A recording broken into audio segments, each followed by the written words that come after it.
छोड़ो मुझे, क्या कर रहे, कोई देख लेगा। देखने दो ना। इसीलिए बुलाया मुझे।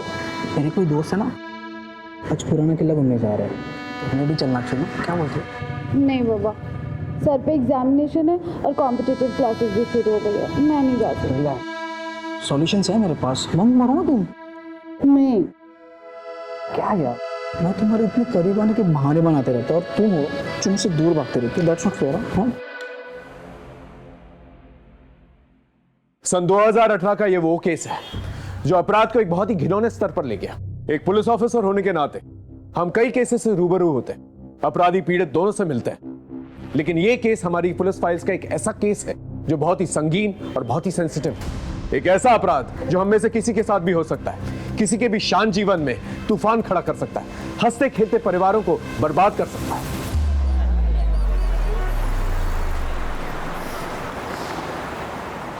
बच्चों, अच्छे से पढ़ाई करना और मार्क्स भी अच्छे से लाना। नेक्स्ट क्लास टीचर ये ना कहे कि आप लोगों को मैंने कुछ पढ़ाया नहीं। बट मैम, आप हमें क्यों नहीं पढ़ाएंगी नेक्स्ट क्लास में? वैसे भी शादी के बाद भी आप पढ़ा सकती हो ना। हाँ टीचर, लेकिन हमें आपसे ही पढ़ना है। हाँ टीचर, हमें आपसे ही पढ़ना है, आपसे ही पढ़ना है टीचर। प्रिंसिपल मैडम अभी स्कूल में नहीं है, आप लोग उन्हें आने तो दीजिए। प्रिंसिपल को इतना ही पता होता तो ऐसे घटिया लोगों को काम पे नहीं रखते। बुलाओ उसे बाहर। तुम उसे बाहर बुलाओगे या हम अंदर जाए? बच्चों, आप ये नोट डाउन करो, मैं अभी आती हूँ। Okay miss. ये हमें कुछ नहीं सुना। बुलाओ उसे बाहर। हमारे बच्चा ने नहीं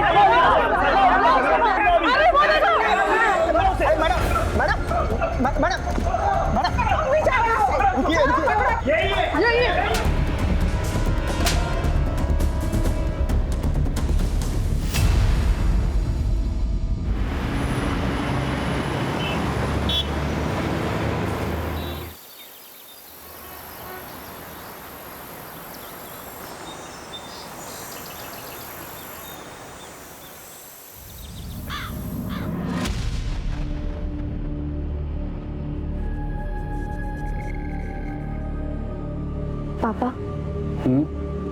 वो मुझे आपसे कुछ बात करनी थी। बेटा Vineet, I am getting late for work. अरे, आपने तो ठीक से नाश्ता भी नहीं किया अभी। नाश्ता नहीं करूंगा मैं, जूस पी लिया मैंने। चलो बेटा, कुछ तो खा लेते। बाद में बात करते हैं, ठीक है? बाय। मम्मी निधि, साड़ी में मैं ठीक लग रही हूँ ना? अच्छी है ना ये साड़ी?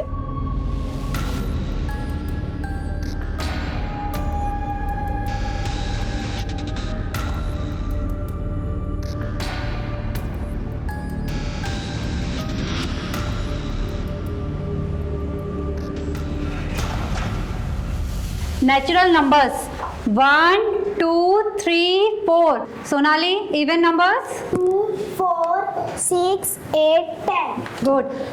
निधि, ऑड नंबर। निधि, क्या हुआ? सब ठीक है? एक्चुअली मुझे फीवर जैसा लग रहा है, मैं घर जाना चाहती हूँ। चलो ऑफिस में मैं तुम्हारे पेरेंट्स को इन्फॉर्म कर देती हूँ। मैं अकेली चली जाऊंगी, मेरा घर पास ही में है। Are you sure? चलो बच्चों, अब ये सब राइट डाउन करो अपनी अपनी नोटबुक में, मैं अभी चेक करूंगी सबका।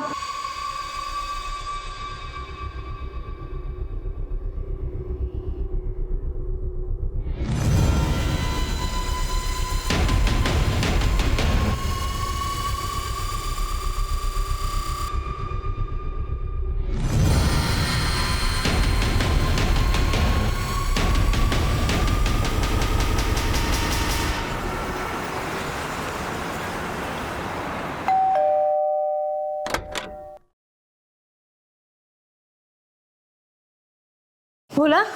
जी मैडम जी। निधि कहाँ है?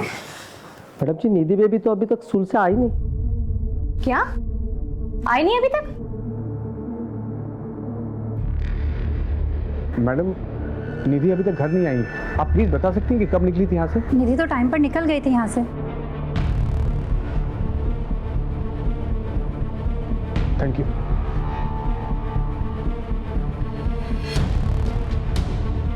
हाँ देवकी, निधि स्कूल से निकल गई थी, तो कहाँ गई होगी और तुम्हें कैसे कुछ नहीं पता? हाँ, मुझे कैसे पता होगा सागर? मैंने उसके सारे फ्रेंड्स को कॉल किया, किसी को कुछ नहीं मालूम है। कोचिंग क्लास में भी कॉल किया था, वो वहां पे भी नहीं गई है। सागर, मुझे बहुत डर लग रहा है। सर, निधि स्कूल से निकल चुकी थी, लेकिन ना वो घर पहुंची ना अपने कोचिंग क्लास में। ऐसा कैसे हो सकता है सर? प्लीज सर, कुछ कीजिए। आप लोगों ने सब जगह ढूंढा, शायद वो अपने दोस्त या रिश्तेदार के घर गई हो। निधि जहाँ जहाँ भी जा सकती थी, हमने सब जगह कॉल करके पूछ लिया है, किसी को कुछ नहीं मालूम है। ठीक है, आप लोग फिक्र मत कीजिए, हम पता करते हैं। और मीनवाइल अगर आप लोगों को कुछ पता चलता है तो प्लीज हमें बताइएगा। जी सर। माँ बाप के बताए हुए पते पे पूछताछ करो, और ये फोटो को सभी हाईवेज और पेट्रोलिंग वैन्स पे फ्लैश करो। सर,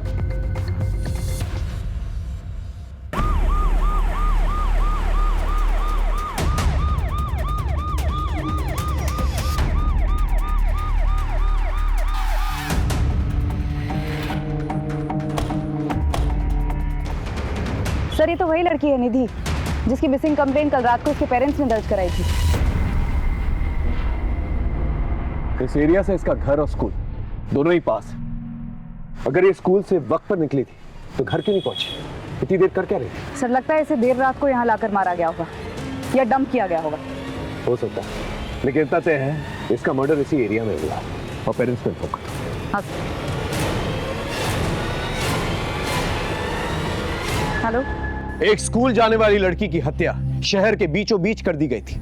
मामला बहुत ही नाजुक था। हमने बिना वक्त गवाए निधि और उसके परिवार से जुड़े सभी लोगों की जिंदगियों को टटोलना शुरू किया।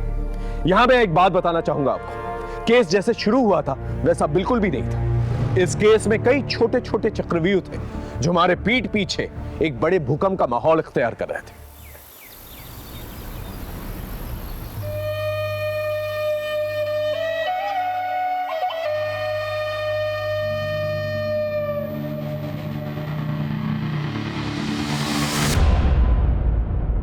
छोड़ो मुझे, क्या करे, कोई देख लेगा। देखने दो ना।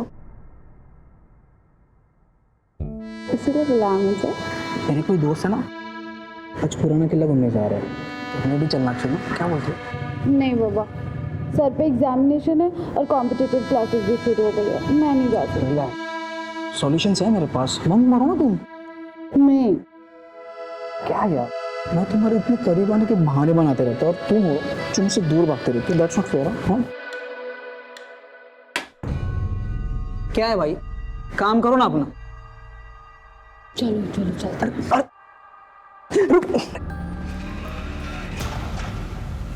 मनीषा, हमें सबसे पहले गवर्नमेंट से परमिशन लेनी होगी, क्योंकि इस केस में आला दर्जे के गवर्नमेंट ऑफिसर्स इन्वॉल्व हैं। मैं सारी लीगल फॉर्मेलिटीज पूरी कर दूंगी सर। और एक बात का ध्यान रखें, अपने भरोसेमंद लोगों के अलावा किसी के साथ ये इंफॉर्मेशन शेयर नहीं करना। भरोसा रखिए सर।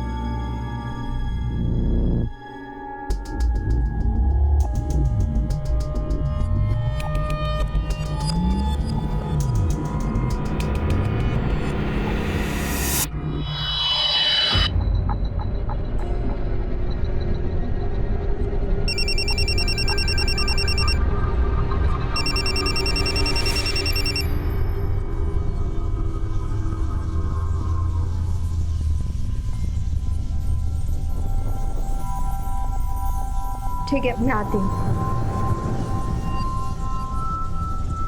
सुनो, आज का प्लान ड्रॉप करना होगा, इमरजेंसी है, मुझे अर्जेंटली निकलना होगा। Bye.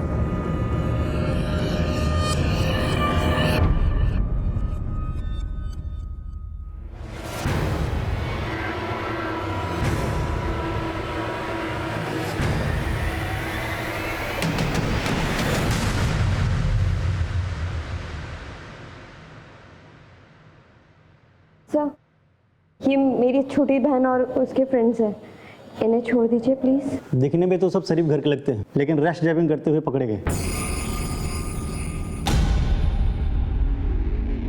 I am so sorry sir, जो भी फाइन है वो मैं पे कर देती हूँ। ठीक है, 5 मिनट रुके, मैं साहब से सिग्नेचर लेके आता हूँ।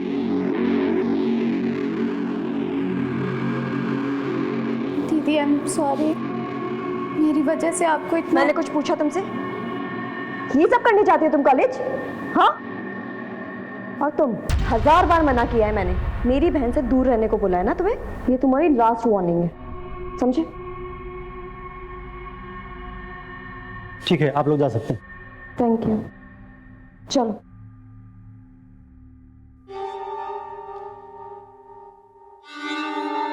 दुर्गेश, वो डॉक्टर कह रही थी कि ये समय बहुत अच्छा है माँ बनने के लिए। इतनी जल्दी क्या है? जल्दी मुझे नहीं, तुम्हारे पेरेंट्स को है। आखिर प्रॉब्लम क्या है? तुम मेरे सवालों के जवाब नहीं देते, लेकिन मुझे लोगों के सवालों के जवाब देने पड़ते हैं। हाँ तो दो, जिसे जो कहना है वो कहो, पर मुझे परेशान मत करो। अगर तुमने शादी माँ बनने के लिए की है ना, तो किसी और से शादी कर लेती तो अच्छा होता।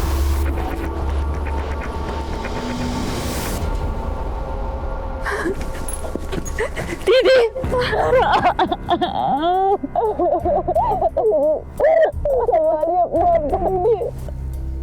दीदी अब नहीं रही तारा, हमको छोड़ के चली गई। तुझे उसे वही रोक लेना चाहिए था, कम से कम उसकी जान तो बच जाती ना तारा।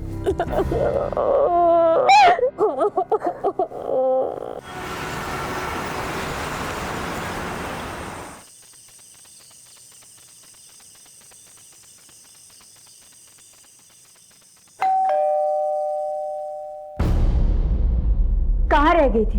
वो मैंने इसे बुला लिया था डिनर पर, तो बस इसीलिए लेट हो गए। चलो अब अंदर।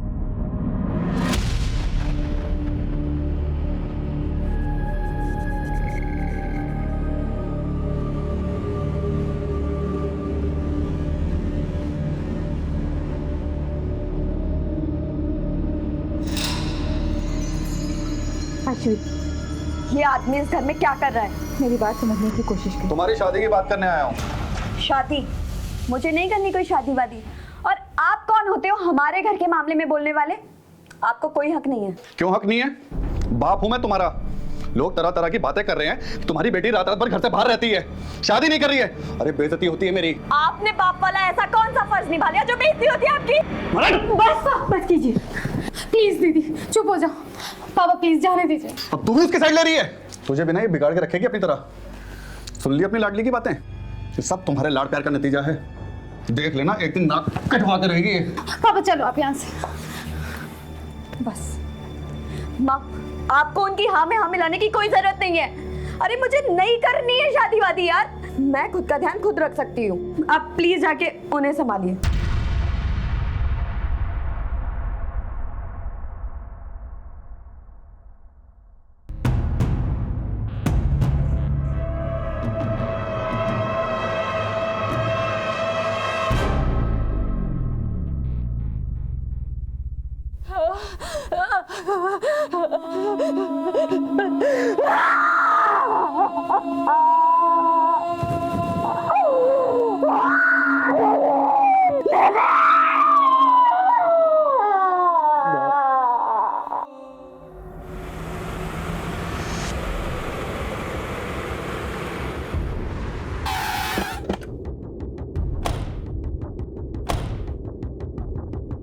इन दिनों आपने किसी को निधि का पीछा करते या फिर उस पर नजर रखते हुए देखा था?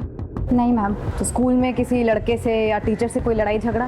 नहीं मैम, हमारे स्टूडेंट और स्टाफ में कोई ऐसा नहीं था जो निधि को पसंद नहीं करता हो।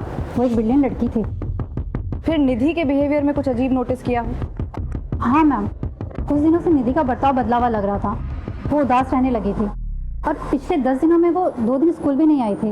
और अभी 2 दिन पहले अचानक उसके स्कूल में तबीयत बिगड़ गई थी और वो छुट्टी लेकर 11 बजे ही घर चली गई थी। मुझे सुबह जैसा लग रहा है, मैं घर जाना चाहती हूँ। ओके। और हाँ, वो स्कूल के अलावा कोचिंग भी जाती थी। अब अगर वहाँ कुछ हुआ हो तो हम नहीं कह सकते। यस मैम, निधि पिछले 10 दिनों में 3 दिन कोचिंग क्लासेस नहीं आई है। मैंने उससे पूछा भी था तो उसने कहा कि उसकी तबीयत खराब है। मेरी तबीयत ठीक नहीं है, मैं कल नहीं आऊँगी।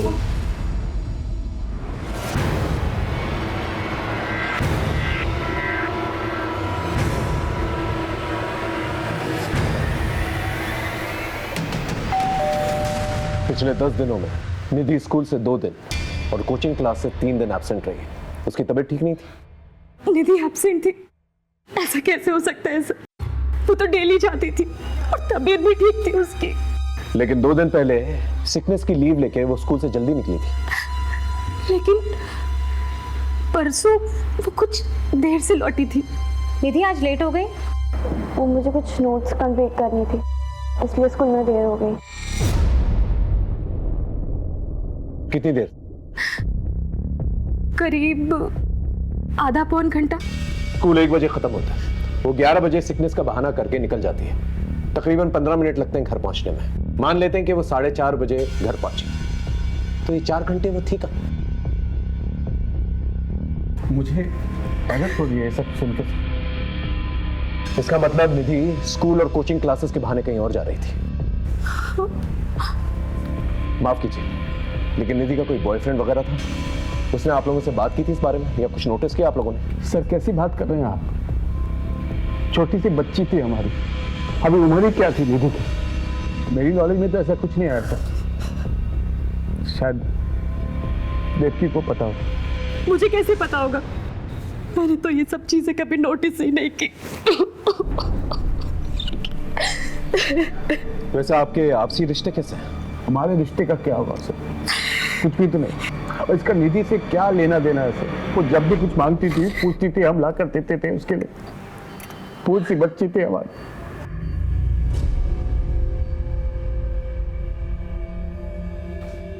खैर, जरा सोच कर बताइए, आपका कोई दुश्मन जो निधि को मार सकता?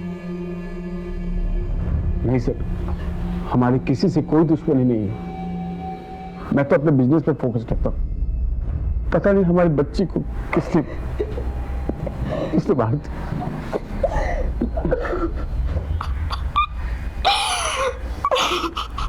निधि अपने माँ बाप से जरूर कुछ छुपा रही थी, और उसके माँ बाप हमसे कुछ छुपा रहे हैं।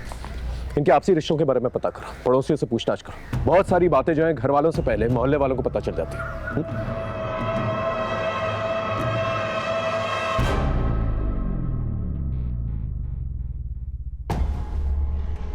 ये क्या बात हुई?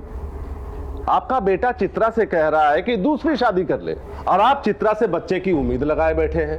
अरे नहीं नहीं समधी जी, जरूर पति पत्नी में कुछ कहा सुनी हुई होगी, और आपकी बेटी घर की हर बात बताएगी और आप इस तरह लड़ने चले आएंगे। ये क्या बात हुई? मैं हूँ यहाँ पर, अभी इन लोगों का नया नया रिश्ता हुआ है, थोड़ा समय देते हैं इन्हें। वही तो मैं कह रहा हूँ समधन जी, आप ही लोग बच्चे की रट लगाए बैठे हैं, और आप ही लोग समय देने की भी बात कर रहे हैं। इसमें चित्रा क्या करे?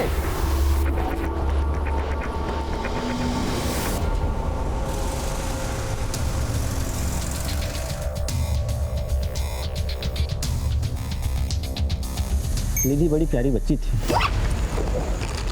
जो बच्ची अपना खाना दूसरे को खिला सकती है, अपना खिलौना दूसरे को दे सकती है, ऐसी बच्ची का दुश्मन कौन हो सकता है? हाँ, सागर को अपने पैसे का थोड़ा घमंड था, लेकिन निधि में ऐसी कोई बात नहीं थी। आपने कहा कि सागर को पैसों का घमंड था, क्या उसका कोई दुश्मन हो सकता है? तो दुश्मनी का तो मुझे पता नहीं, लेकिन इन मियाँ बीवी की आपस में बनती नहीं थी। और ये बात आपको कैसे पता चली? मेरे नौकर ने बताया। वो सागर का नौकर भोला का दोस्त है, आपस में एक दूसरे घर की कहानी बताते रहता है। मैडम, साहब और मेम साहब ऐसे ही है। ऐसा एक भी दिन नहीं गया होगा कि साहब और मेम साहब आपस में झगड़े नहीं हो। किन बातों पे झगड़ा होता था?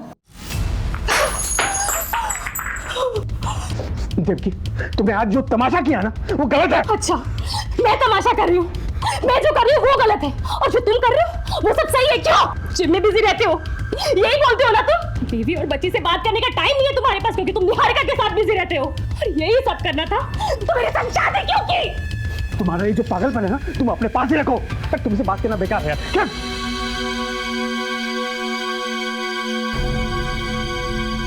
बेटा तुम अपने कमरे में जाओ।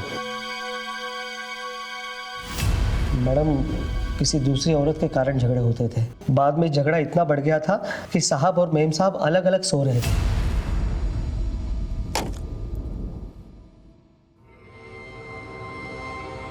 इन झगड़ों का बुरा असर निधि पर पड़ रहा था, वो उदास रहने लगी थी।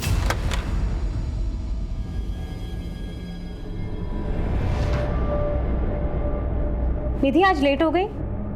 वो मुझे कुछ नोट्स कंप्लीट करनी थी, इसलिए स्कूल में देर हो गई। भोला।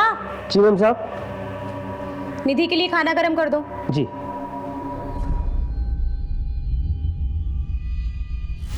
इस माहौल से बचने के लिए मेम साहब ने निधि के मासी के पास उसको छोड़ दिया। कितने दिन पहले की बात है ये? यही कुछ 1 महीने पहले की बात है मैडम। कहाँ रहती है निधि की मौसी? संता नगर।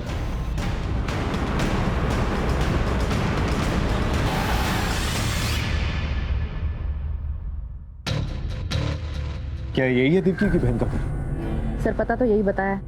प्रिया बेटा तुम अंदर जाओ। जी सर, 15 दिन से निधि यहीं पर थी। प्रिया से उसकी बहुत अच्छी बनती थी, बहुत अच्छे से रहती थी वो यहाँ। पर फिर दीदी का फोन आया और उन्होंने कहा कि वो निधि को लेकर जाएंगे। पर निधि तो यहाँ से जाना ही नहीं चाहती थी। मासी, मासी, मुझे नहीं जाना है मम्मी के साथ, मुझे यही रहना है आपके पास। इधर आओ बेटा, बैठ। निधि सब ठीक हो गया है वहाँ, और तुम फिक्र क्यों कर रही हो? हम आएंगे ना तुमसे मिलने वहाँ। मासी, मैं हमेशा के लिए यही नहीं रह सकती क्या? मम्मी, निधि दीदी को यहीं रख लो ना। काश मेरी मम्मी भी आपके जैसी होती। आप मुझसे कितना प्यार करती हैं, और वहाँ मम्मी डैडी हमेशा झगड़ा करते रहते हैं। इसका मतलब ये बात सच है कि आपके जीजा जी और दीदी के बीच में जो झगड़ा होता था किसी लड़की की वजह से होता था। उस लड़की का नाम पता है आपको? उनके ऑफिस में एक लड़की है, उनकी असिस्टेंट निहारिका। जैसे जैसे उनका पैसा बढ़ता जा रहा है, वैसे वैसे हमारे बीच में दूरियां बढ़ती जा रही हैं। हाँ सर, निहारिका नाम की सेक्रेटरी थी, उसे लेकर ऑफिस में झगड़ा हुआ था।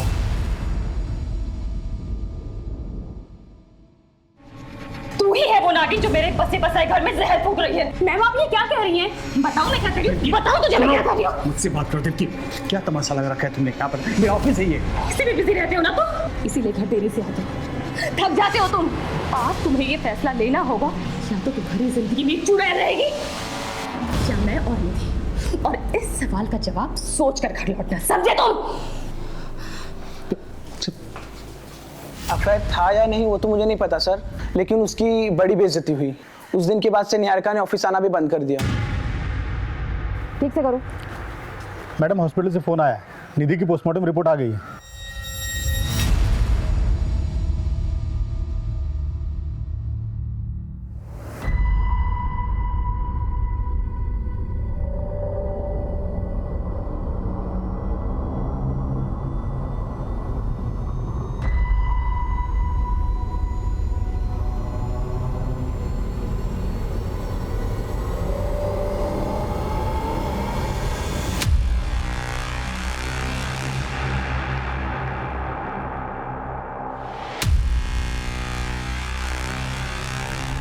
सर, जिस लड़की का सागर के ऑफिस में अफेयर था और देविका का झगड़ा हुआ था, उसने नौकरी छोड़ दिया है। हम उसका नया एड्रेस ट्रेस कर रहे हैं सर। निधि की पोस्टमार्टम रिपोर्ट काफी शॉकिंग।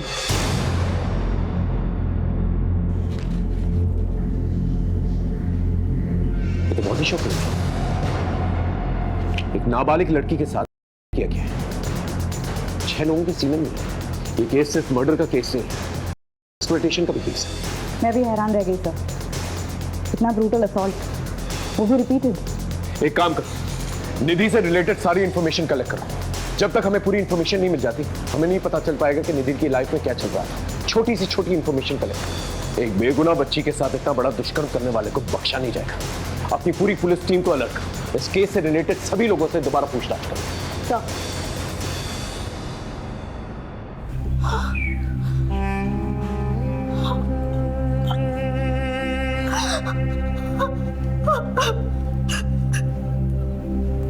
मेरी भूल जैसी बच्ची के साथ कौन ऐसा कर सकता है सर? इसी सवाल का तो जवाब नहीं है आप लोगों के पास। वो स्कूल के बाद कहां जाती थी ये नहीं मालूम आप लोगों को। कोचिंग क्लासेस के बाद कहां जाती थी ये तक नहीं मालूम आप लोगों को। देख लिया आपने, इतना बड़ा अपराध हुआ उसके साथ। और हैरत की बात यह है, ये उसके साथ पहले भी होता है। ये तो हमें पड़ोसियों ने बताया कि वो खामोश रहती थी, उदास रहती थी, लेकिन आप लोग को ये तक नहीं पता उसकी जिंदगी में क्या चल रहा है। मुझे आपसे कुछ बात करनी थी। सर, मेरी भूल जैसी बच्ची ने किसी का क्या बिगाड़ा था जो उसके साथ इतना बड़ा जुल्म हो गया। देखिए, पहले मामला मर्डर का था, अब क्लियर हो चुका है कि निधि का गैंग पाने के लिए उसका मर्डर किया गया।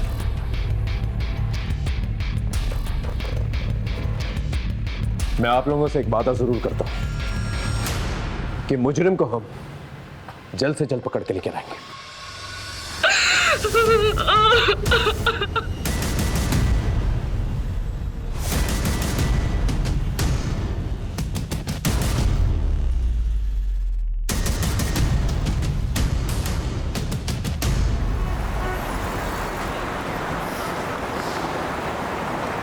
सलाम साहब। सलाम। गुड्डू, छोटी मोटी खबरें तो बहुत देता है, लेकिन अब की बार एक बहुत बड़े मिशन पे जाना है। जिसके बारे में इंफॉर्मेशन निकालनी है ना, वो गवर्नमेंट का एक बहुत बड़ा आदमी है, उसके ऑफिस से इंफॉर्मेशन निकालनी है। हो पाएगा तुझसे? हाँ, मनिंदर का नाम तो बताओ साहब, काम हो जाएगा। निधि के घर में निधि से भोला सबसे करीब था, और निधि के गायब होने की खबर भी सबसे पहले भोला ने ही दी थी देवकी को। निधि के माँ बाप एक दूसरे से झगड़ा किया करते थे, शायद इसी का फायदा भोला ने उठाया। हाँ सर, हमारी तहकीकात में और कोई सस्पेक्ट सामने भी नहीं आया है। इस भोला के बारे में पता करो, ये नौकरों से काफी गॉसिप किया करता था, शायद किसी नौकर ने इसके बारे में गॉसिप किया। Yes sir. माँ, पापा से कह दीजिए मुझे शादी नहीं करनी है। तो क्या पूरी जिंदगी शादी नहीं करेगी? हाँ, नहीं करूँगी। क्या बोल रही है तू? पागल हो गई? कुछ भी बोले जा रही है। देख, अगर कोई पसंद है तो बता दे, हम बात करते हैं।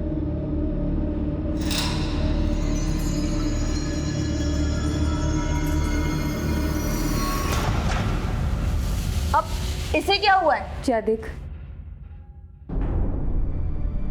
सुहाना, क्या हुआ है तुझे? हम लोगों को लड़ता देख करके तू रोए, ये तो पॉसिबल नहीं है। तो बता, क्या हुआ? आयुष से झगड़ा हुआ है? फिर से उसने तुझे कुछ कहा है? बोल ना। कुछ नहीं दीदी, वो मेरी तबीयत ठीक नहीं है और सर में भी थोड़ा दर्द हो रहा है। तू सच कह रही है ना? हाँ दीदी, तुम्हारी कसम।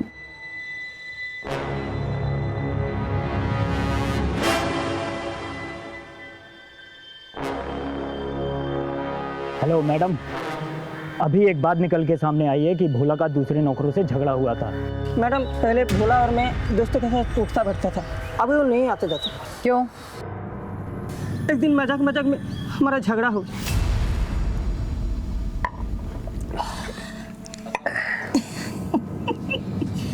क्या रे भोला, तेरे साहब का अभी भी चक्कर चल रहा है क्या?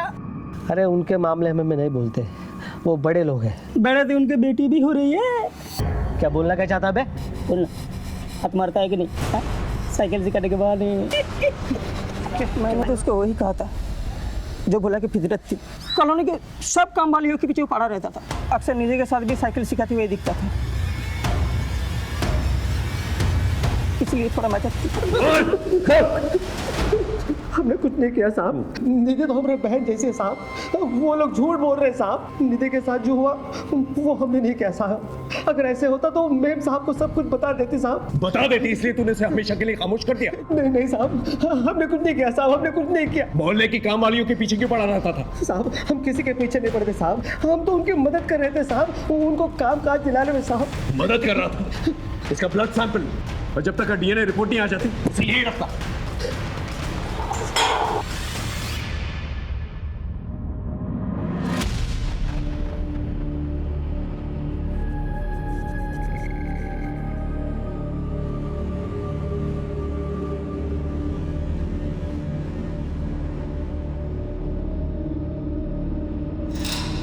Excuse me, ma'am. Ma'am.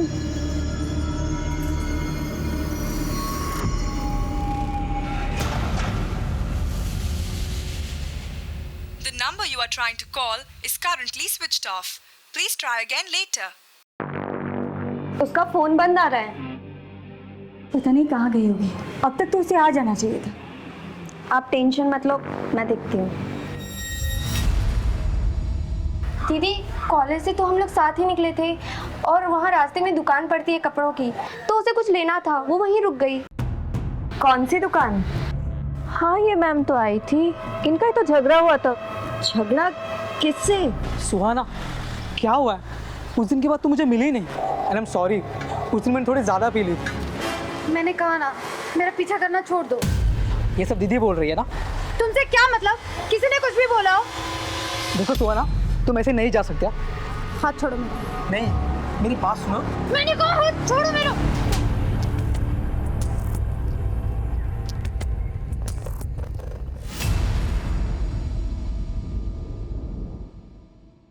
Sir, ये मेरी छोटी बहन है सुहाना। सर 18 साल की है, कॉलेज से घर ही नहीं लौटी। हम लोगों ने हर जगह ढूंढा पर कोई इन्फॉर्मेशन नहीं मिल रही है। और सर इसका फ़ोन भी बंद आ रहा है। आपको किसी पर शक है या किसी लड़के से कोई अफेयर? जी सर, आयुष सुहाना का बॉयफ्रेंड था। इन दोनों का ब्रेकअप हो गया था, पर अभी रिसेंटली मुझे पता चला है कि इन दोनों में झगड़ा हुआ था। सुहाना का बॉयफ्रेंड था? ये बात मुझे पहले क्यों नहीं बताई? आप कौन है? सर मैं सुहाना और इसका पिता हूँ, लेकिन इन लोगों के साथ रहता नहीं हूँ सर। क्यों? दरअसल हमारी आपस में बनते नहीं है सर। सुजाता, ये सब सिखा रही हो अपनी लड़कियों को? अच्छा, जो आपको सिखाना चाहिए था वो तो आपने कभी सिखाया नहीं हमें। ये क्या लगा रखा है तुम लोगों ने? और ये आयुष कहाँ रहता है? चल बता, सुहाना कहाँ है? सर मुझे नहीं पता सुहाना कहाँ है। अभी 2 दिन पहले हमारा ब्रेकअप हो गया था। और ब्रेकअप के बाद गायब कर दिया उसे। बोल कहाँ है वो? अश्विनी झूठ बोल रही है मुझे फंसाने के लिए। वो तो पहले से मुझ पे चिढ़ती थी और उस दिन के बाद कुछ ज़्यादा ही। ये सब करने जाती हो तुम कॉलेज? हाँ, और तुम 1000 बार मना किया है मैंने। मेरी बहन से दूर रहने को बोला है ना तुम्हें। ये तुम्हारी लास्ट वार्निंग है। उस दिन गलती हो गई मुझसे, लेकिन अश्विनी के कहने पर सुहाना ने मिलने से भी मना कर दिया था। बॉयफ्रेंड था ना तो उसका, बता कहाँ गई वो? मुझे कैसे पता चलेगा सर? मैं तो कहता हूँ आशिविका किया धरा ये सब मुझे फंसाने के लिए। मुझसे नफरत करती थी और इसलिए मुझ पे ना ये सब झूठे इल्जाम लगा रही है। सुहाना की डिटेल्स निकालो, सारे इलाके में पूछताछ करो, शायद कुछ पता चले। Okay sir. रमन अवस्थी साहब से मिलना था। अवस्थी साहब ऐसे नहीं मिलते किसी से, उनसे मिलने के लिए अपॉइंटमेंट लेनी पड़ती है। कैसे मिलेगी अपॉइंटमेंट? 1 मिनट।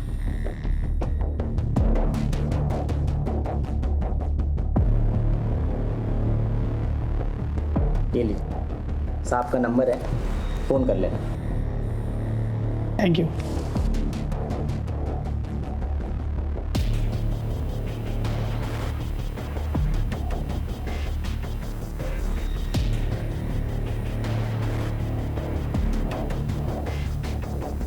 हेलो,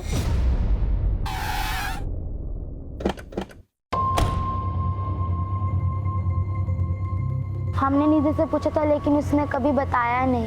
नहीं मैडम, उसके आगे पीछे किसी को नहीं देखा। मैडम, इतना बड़ा हादसा हुआ है हमारे स्कूल की लड़की के साथ। हमने भी एक स्टूडेंट और टीचर से बातचीत की है, परंतु किसी को कुछ पता नहीं।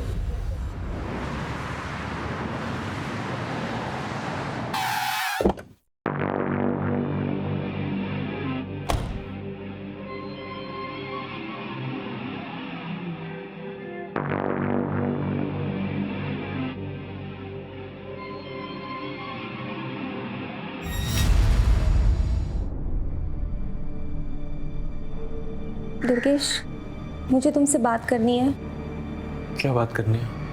मुझसे गलती हो गई कि मैंने माँ पापा को बता दिया। I am sorry. मेरे पास और कोई रास्ता नहीं था, लेकिन मैं अभी ये जानना चाहती हूँ किस बात की सज़ा दे रहे हो तुम मुझे? आखिर क्या कमी है मुझ में? क्या गलती हो गई है मुझसे? गलती तुमसे नहीं,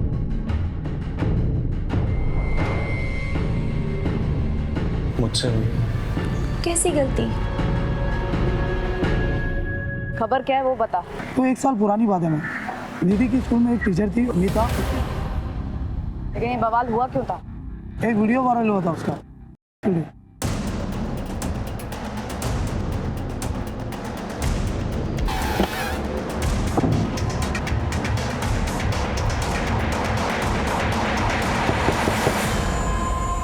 मीता कहाँ है? उसे बुलाइए, हम उसे कुछ जानना चाहते हैं। मीता ने तो आत्महत्या कर ली। अच्छा हुआ जो उसने खुद ही जान दे दी, वरना मैं अपने हाथों से मार देता उसे। उस लड़की ने नाक कटवा दी थी मेरी। कितनी बेइज्जती हुई हमारी। हाय हाय गुप्ता साहब, ये देखिए, देखिए अपनी बेटी की करतूत। ये गुल खिला रही है आपकी बेटी। ये हमारी बेटियों को पढ़ाएंगी और उन्हें अपने जैसा बनाएंगी। मेरी बात का यकीन कीजिए पापा, ये वीडियो मुझे ब्लैकमेल करके बनाया गया पापा। अरे ये क्या किया तूने? हमें किसी को मुंह दिखाने के लायक नहीं छोड़ा तूने। पापा मैं सच कह रही हूं। देखिए बस, अब आप लोग अपना ठिकाना कहीं और देख लो, वरना भारी पड़ेगा आप लोगों को। कह देते हैं, चलो रे। बहुत बदनामी हो गई थी, इसलिए दुर्गेश ने सगाई तोड़ दी। कोई भी लड़का वही करता जो दुर्गेश ने किया। थोड़ी सी शर्म बची थी, इसलिए मीता ने आत्महत्या कर ली।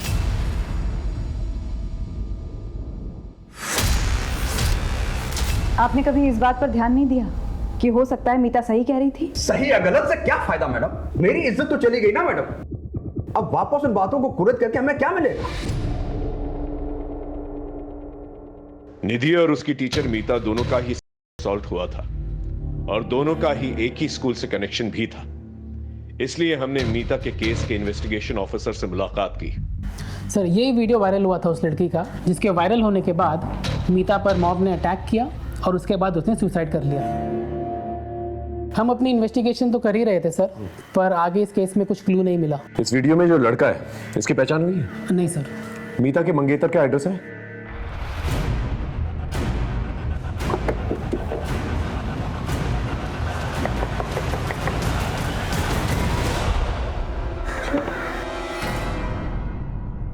क्या हम दुर्गेश से मिल सकते हैं? उन्होंने 1 महीना पहले ही सुसाइड कर लिया। क्या आपको दुर्गेश की मंगेतर मीता के बारे में कुछ पता था? जी हाँ, खुद दुर्गेश ने मुझे बताया था। मैं अपने पाप का प्रायश्चित करना चाहता हूँ। मेरी अंतरात्मा मुझे जीने नहीं दे रही। क्या बात है? हमें जो कुछ भी मीता के बारे में पता है वो सच नहीं है। मीता का वीडियो धोखे से बनाया गया था। उसी वीडियो से उसे ब्लैकमेल करके बार बार गलत काम करवाए जा रहे थे। ये बात कही थी उसने मुझसे, लेकिन मैंने उस पर यकीन नहीं किया और उससे शादी तोड़ दी। हो सकता है वो झूठ बोल रही हो। नहीं, झूठ नहीं बोल रही थी वो। उसका MMS है इंटरनेट पर। मीता ने अपनी जान देकर सच्चाई का सबूत दिया। उसी रात उन्होंने सुसाइड कर लिया। उसके अलावा मैं कुछ नहीं जानती। ये मामला केवल निधि का नहीं है, बल्कि मीता के साथ भी इस किस्म का अपराध हो चुका है।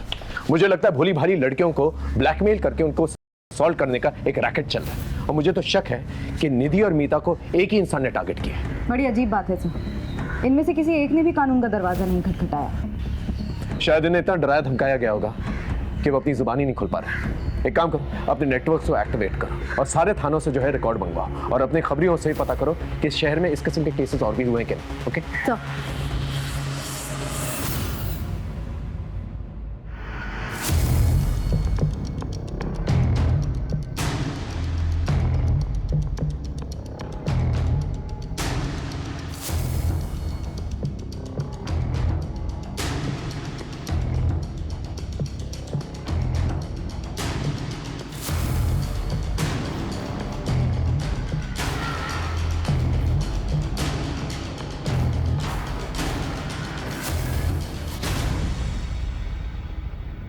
सर, यही शॉप है। इसका लाइसेंस 2004 में लिया गया था। ये शॉप किस एरिया में? कपड़ा बाजार, सेंट्रल दिल्ली। ये तो काफी भीड़ भाड़ वाला एरिया है, हजारों लोग आते जाते हैं वहां पर। हमें काफी सावधानी से इस जगह पर काम करना होगा। मैडम, ये गारमेंट शॉप के रजिस्ट्रेशन पेपर्स, सारे डॉक्यूमेंट सही है। यूँ तो मालिकाना हक किसी मालती शर्मा के नाम पे है, लेकिन पूरी देखरेख रमन अवस्थी करता है, जो कि एक सरकारी कर्मचारी है। सर, मैंने वहाँ फ़ोन किया था, लेकिन वहाँ से कुछ पता नहीं चला। ठीक है, ट्राई करता हूँ। Okay sir. हाँ, पिछले 6 महीने में 6 लड़कियों की मिसिंग कंप्लेंट दर्ज की गई है, लेकिन बाद में फिर सभी ने वापस ले ली। अंदर की बात है कि इन सभी के साथ असॉल्ट हुआ था। घर की इज्जत खो जाने के डर से फैमिलीज ने कंप्लेंट वापस ले ली, लेकिन एक लड़की है जिसकी मिसिंग कंप्लेंट अभी भी दर्ज है, सुहाना शर्मा। ये अभी तक मिली नहीं है। किस थाने की रिपोर्ट है? अलीपुर।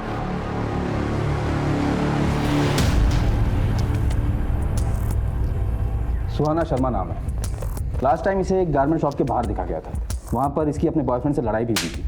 हमने इसके बॉयफ्रेंड को डिटेन भी किया, पर उसने कहा कि वो इस लड़की के बारे में कुछ नहीं जानता। इसकी बहन अश्विनी ने कंप्लेंट दर्ज करवाई थी हमारे यहाँ।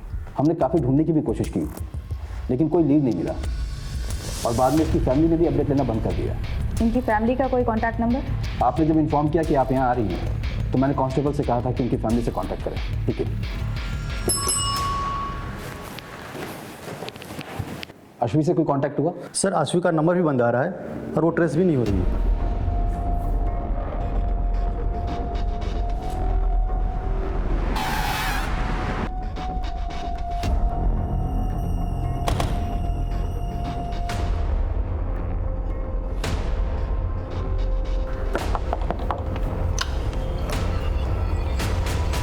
क्या हम अश्वी से मिल सकते हैं?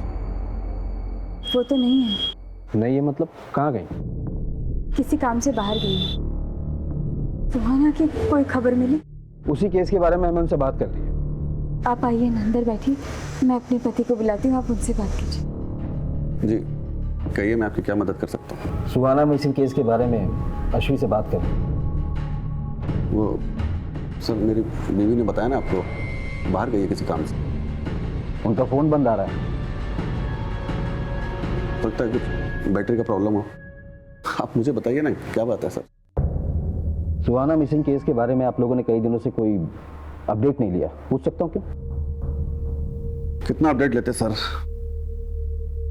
पुलिस अगर अपना काम कर रही होती तो वो कब का मिल गई होती।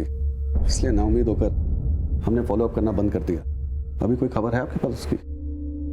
देखिए, हमें शक है कि सुहाना किसी रैकेट में उलझी भी हो सकती है, क्योंकि उसी एज ग्रुप की कई लड़कियों की शिकायतें आई हैं हमारे पास। तो सर प्लीज उसे जल्दी ढूंढिए प्लीज। हम पूरी कोशिश करेंगे। फिलहाल अगर आपकी अश्वी से बात हो तो उन्हें थाने भेजिएगा, शायद कोई इन्फॉर्मेशन मिल जाए हमें। जी सर।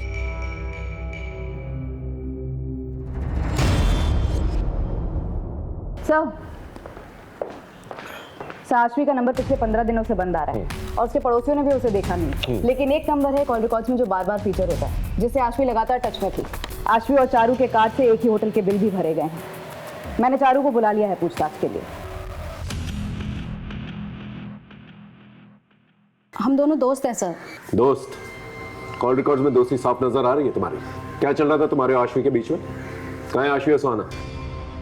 मैं नहीं जानती सर, मैं तो अश्वी को खुद ढूंढ रही हूँ। तुम क्यों ढूंढ रही हो अश्वी को? हाँ देखो, जो कुछ भी सच है ना बता दो, बोलो। सर मैं आपसे झूठ नहीं बोलूँगी, वो मैं और अश्वी रिलेशनशिप में है सर। हम दोनों लेस्बियन हैं सर। अश्वी क्या हुआ? मुझे अर्जेंटली निकलना होगा अभी। आई कॉल यू ना। बाय बाय, ध्यान से जाना। सर हम बाहर कहीं नहीं मिल सकते थे, इसलिए हम चुपचाप होटल में मिलने लगे। और अश्वी की फैमिली का उस पर प्रेशर था, वो उसकी शादी कराना चाहते थे और वो शादी नहीं करना चाहती थी। फिर सुहाना गायब हो गई और अचानक से कुछ दिन बाद अश्वी भी गायब हो गई सर। लेकिन अश्वी के फादर तो कह रहे थे ऑफिस के काम से वो बाहर गई। नहीं सर, वो कहीं बाहर नहीं गई है, मैं खुद उसके ऑफिस में काम करती हूँ सर। इसका मतलब अश्वी के फादर ने हमसे झूठ कहा। थाने बुलाओ सर। सच बोलकर अपनी इज्जत की धज्जियां उड़वाते क्या? एक तो पहले ही सुहाना के गायब होने के गम से हम लोग उभरे नहीं थे कि अचानक ही अश्वी की सच्चाई सामने आ गई। कैसी सच्चाई? अश्वी कहाँ से आ रही? सर मेरी पत्नी मर चुकी है, इसलिए मैं कभी कभी कॉल गर्ल्स को बुला लिया करता था। और एक दिन मेरे दोस्त अभय की बेटी आश्वी आ गई। और सर एक सच्चे दोस्त के नाते ये बात मैंने अभय को बता दी। सर जान से मार दूंगा तुझे। झूठ बोलता है? यकीन नहीं होता ना? इस नंबर पे बात कर ले। सर इस बात को लेकर के मेरा और आशी का झगड़ा भी हुआ था। ऐसा घिनौना काम करने से पहले मर क्यों नहीं गई तू? सर उस दिन के बाद से वो घर नहीं लौटी और आती भी किस्म से।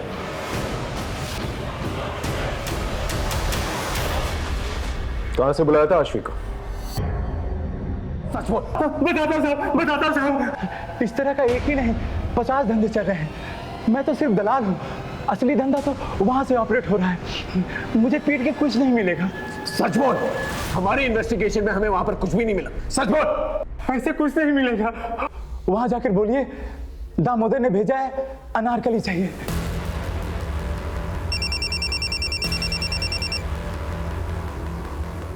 हेलो, ठीक है सर, निहारिका का पता चल गया है।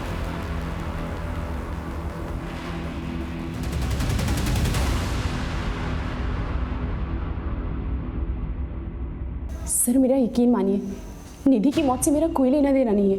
फिर भागी क्यों थी? सर उस दिन देवकी मैम के तमाशे के बाद मुझ में हिम्मत नहीं रही कि मैं अपने कलीग से नजरें मिला पाऊँ, इसलिए मैं वहाँ से निकल गई थी सर। जहाँ इतनी बातें वेरीफाई हुई हैं, तुम्हारा स्टेटमेंट भी वेरीफाई होगा, और जब तक ये बात सच नहीं साबित हो जाती तुम यहीं रुकोगी।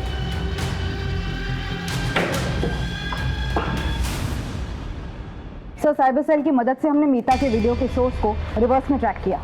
जो वेबसाइट सामने आई है उसका सर्वर फॉरेन में है। इसी वेबसाइट पर और भी लड़कियों के वीडियोस अपलोड हैं जिसकी इन्वेस्टिगेशन हमने की। आश्वी और निधि के वीडियोस भी इन्हीं वीडियोस में शामिल हैं।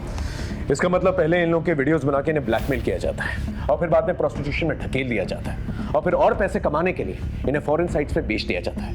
इन दरिंदों को रंगे हाथों पकड़ना पड़ेगा। 6 महीने पहले मीता को टारगेट करते हैं ये लोग, और 1 महीने पहले आश्वी और सुहाना को, और 10 दिन पहले निधि।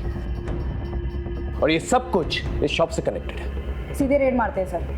पॉसिबल है कि सुहाना अभी भी उनके पास हो। नहीं, इसलिए नहीं मार सकते क्योंकि अगर इन लोगों को जरा सी भी भनक लग गई तो सुहाना और पता नहीं कितनी और लड़कियां जिनकी जान को खतरा हो सकता है। इन दरिंदों को पकड़ने के लिए इन्हीं की तरह शातिर होना पड़ेगा।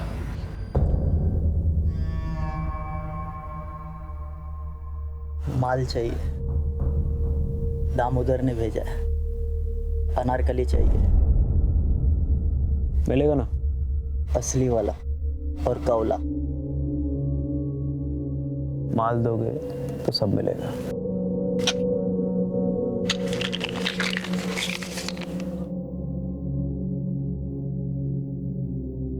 आओ मेरे साथ।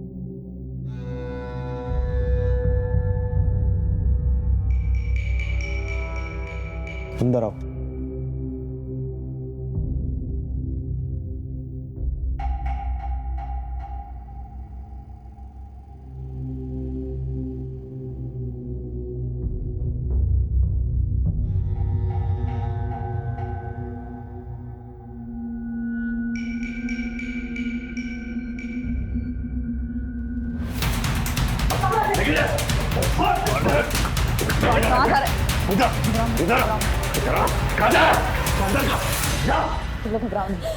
इन बच्चियों को एनजीओ लेके जाओ। चल चल जाओ।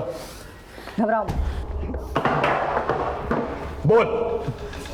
मीता, सुहाना, आश्वी, सब बाकी लड़कियों को मैंने धंधे को उतारा। किसी की मजबूर बहू बेटियों को बेचकर उनसे पैसे कमाकर उसे धंधे का नाम देता। गवर्नमेंट ऑफिसर होकर ऐसी नीच हरकतें करते हुए शर्म नहीं आई तुझे? हाँ, अब सच सच बता, कौन कौन इन्वॉल्व है तेरे साथ इस धंधे में? बोल। सब मैं ही हूँ अकेला।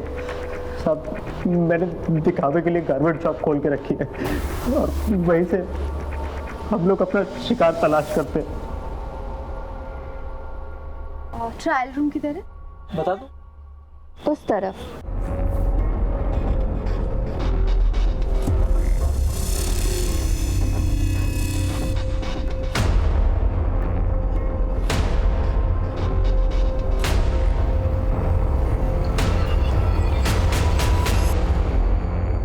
एक बार वीडियो बच जाता था तो फिर लड़कियों को ब्लैकमेल करना कोई मुश्किल काम नहीं होता था साहब। हम जानबूझ के सीधी सादी लड़कियों को और कम उम्र की लड़कियों को अपना शिकार बना देते ताकि वो आसानी से हमारे चंगुल में फंस सके।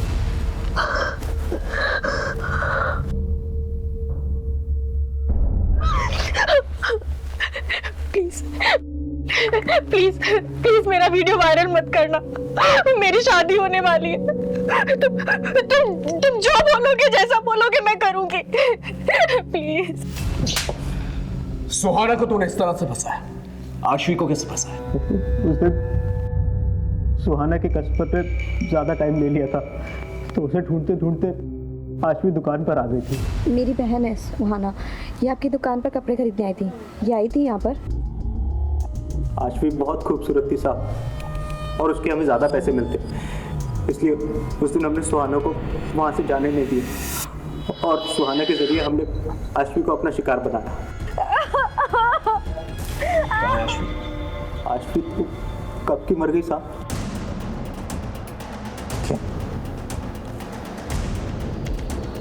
तूने उसका मर्डर किया? नहीं साहब, मैंने उसे नहीं मारा। उसे तो बड़ी इज्जत की बातें कर रहा था ना तू कि इज्जत के मारे वो कहीं चली गई। फिर रमन को फोन करके उसे वापस क्यों बुलाया? बोल।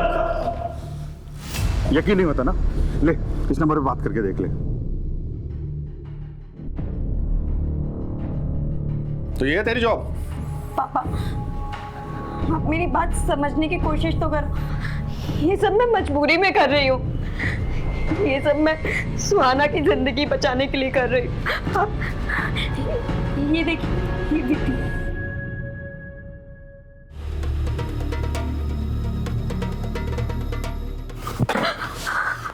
मुझे पहले ही पता था, खुद तो बर्बाद हो गई और उसे भी इस नर्क में झोंक दिया तूने। इसकी जिम्मेदार भी आप है। आज ये किस्सा मैं खत्म करके ही रहूंगा। इसका मतलब आश्वी ने सच कहा था। वो सुहाना को बचाना चाहती थी, लेकिन तूने उसे मार डाला। बाप का हक तो जताना चाहता था, लेकिन फर्ज नहीं निभा पाया। उसने एक बार तुझसे भरोसे की उम्मीद की थी। अगर तूने उस पर भरोसा कर लिया होता तो आज वो जिंदा होता।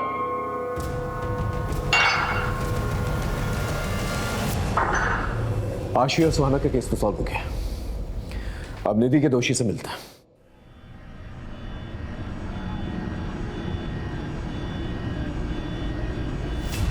आशी, सुहाना और मीता को तूने नहीं मारा, फिर उस मासूम बच्ची की क्या गलती थी? निधि, उसे क्यों मारा? निधि किसी के लिए खतरा बन गई थी, इसलिए उसे मारना पड़ा।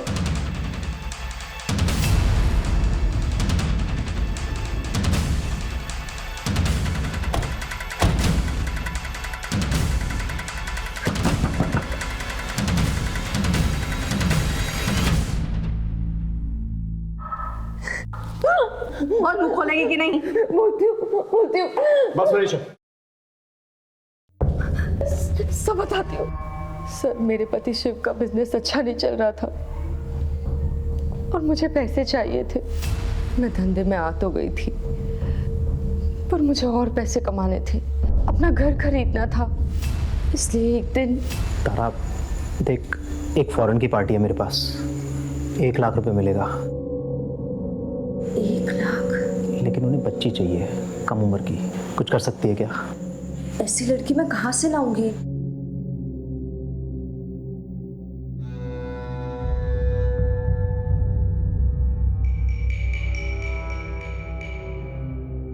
रमन, तेरी हिम्मत कैसे हुई मेरी बेटी को आंख उठा के देखने की? दोबारा देखना तो आंखें नोच लूंगी, मैं बता रही हूँ। देख ले तारा, तेरी फायदे के लिए कह रहा हूँ, 1 लाख रुपए कम नहीं होते। घर खरीदना ना तुझे। और फिर एक दिन निधि,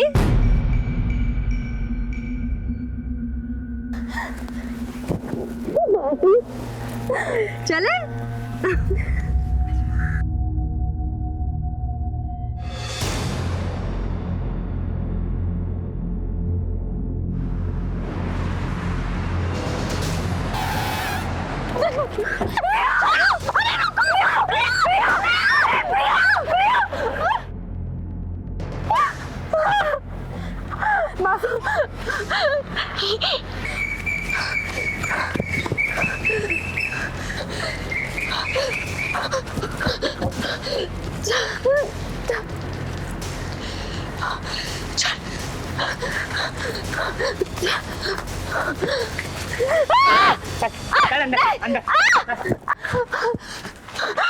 मेरी बेटी को छोड़ दो, मेरी बेटी को छोड़ दो। तुझे भले ही पैसे से प्यार ना हो, लेकिन मुझे तो है। मैं तो वसूल करके रहूंगा। मैं दे दूंगी। बच्चे को लेकर आओ। प्रिया, प्रिया, प्रिया। कितने पैसे देगा इस लड़की के, बता। मुझे तो ये नहीं, मुझे तो ये चाहिए। वो चाहिए? नहीं, लेकर। कुछ दिन तो निधि चुप रही, लेकिन एक दिन बोल पड़ी। तारा मासी, मैं थक गई हूँ, मुझे कुछ अच्छा नहीं लगता। मम्मी पापा मेरी बात नहीं सुनते। मैं बोला को सब कुछ बता दूंगी, वो हमारी मदद करेगा, मुझे भरोसा है उस। निधि बच्ची थी, कभी भी किसी के सामने भी मुंह खोल सकती थी। निधि अगर कुछ दिन और सहन कर लेती तो उसे आदत पड़ जाती। मासी थी तू उसकी। मासी मां जैसी होती है, और तूने क्या किया? औरत के नाम पे कलंक है तू। तुझे तो एक ऐसी ऐतिहासिक सजा मिलनी चाहिए ना कि तुझ जैसे अपराध करने वालों की रूहें थर्रा जाए।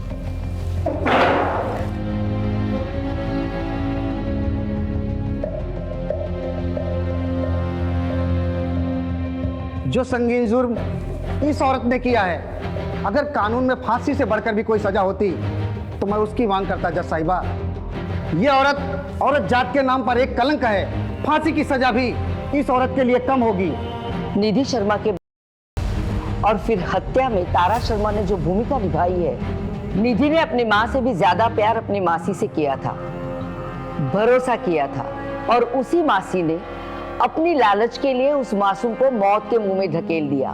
लिहाजा तमाम सबूतों और गवाहों को मद्देनजर रखते हुए ये अदालत आरोपी तारा शर्मा को 20 साल की कैद बामुशक्कत की सजा सुनाती है। इस गिरोह के सरगना रमन अवस्थी और अन्य आरोपियों को भी सजा सुनाई जाती है। जिस तरह तारा का ये अपराध जुर्म की किताब का एक स्याह पन्ना है, उसी तरह तारा को दी जाने वाली ये ऐतिहासिक सजा दूसरे अपराधियों के लिए एक रोशन मिसाल बनेगी।